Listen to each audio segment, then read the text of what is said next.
ఏలూరు జిల్లా పోలవరం మండలం చేగుంటపల్లి టీడీపీ ఆఫీసులో పార్టీ 44వ ఆవిర్భావ దినోత్సవ వేడుకలు నిర్వహించారు. AP sports authority director Jagadishwar ఘనంగా నిర్వహించారు.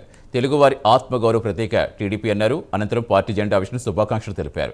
44 వసంతాలు పూర్తి చేసుకోవడం ప్రతి తెలుగుదేశం సైనికుడికి గర్వకారణమని హర్షం వ్యక్తం చేస్తారు. అలాగే సామాన్య ప్రజల అభివృద్ధి కోసం, వారి ఆత్మగౌరవం కోసం ఎన్నో విప్లవాత్మక సంక్షేమ పథకాలు టీడీపీ అమలు చేస్తుందని కొనియాడారు.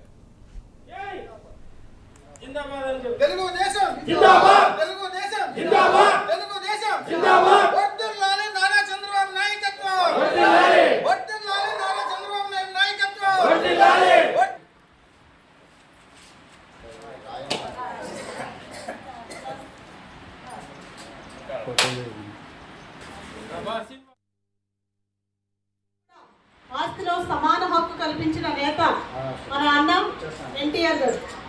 అలాగే కార్మికులు కూడా చేయూతనిచ్చి ఎప్పుడు కూడా వెన్నంటి ప్రోత్సహించిన వారు అన్న ఎన్టీఆర్. అలాగే రూపాయికి కిలో బియ్యం ప్రవేశపెట్టింది కూడా తెలుగుదేశం పార్టీ. కాబట్టి ఈరోజు మనం అందరం కూడా గర్వించదగ్గ రోజు. తెలుగుదేశం అంటే ఐక్యమత్యం. కేవలం పార్టీ పదవులే కాకుండా ఎక్కడా కూడా కలిసి ఉండి అందరూ కూడా కలిసిమెలిసి చేసుకునే రోజు. ఈ రోజు అధిష్టాన పిలుపు మేరకు ఈరోజు చేగుంటపల్లి గ్రామంలో ఆవిర్భావ దినోత్సవం సందర్భంగా విచ్చేసిన అందరికీ కూడా మరొకసారి నా ధన్యవాదాలు తెలుపుకుంటున్నాను.